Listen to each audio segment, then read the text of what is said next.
If your audience is not commenting, it's not because they don't care.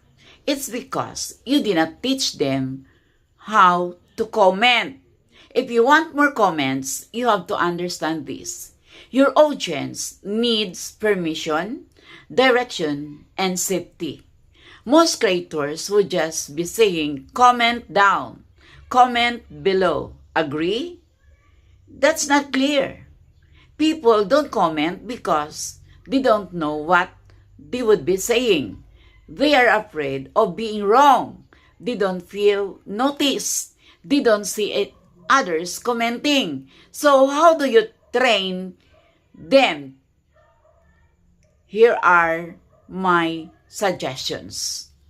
Number 1, ask specific questions. Instead of, do you agree?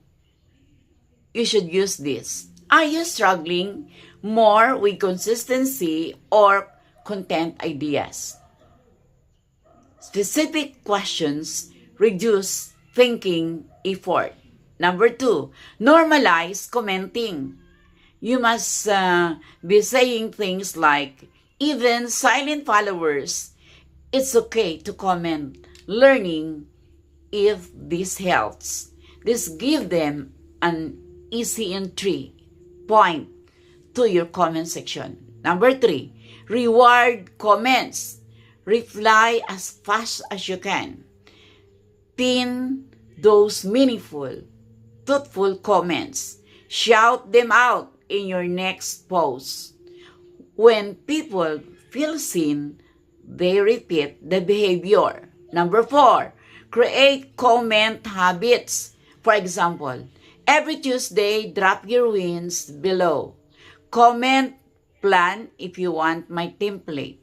When commenting becomes routine, engagement becomes culture or a way of life. Number 5, make it safe.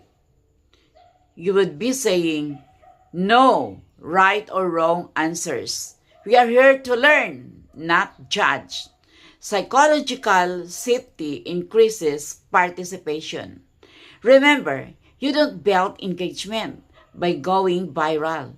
You build engagement by building a commenting culture. Your loyal engaged learners, they were not born active. They were trained through consistency and interaction.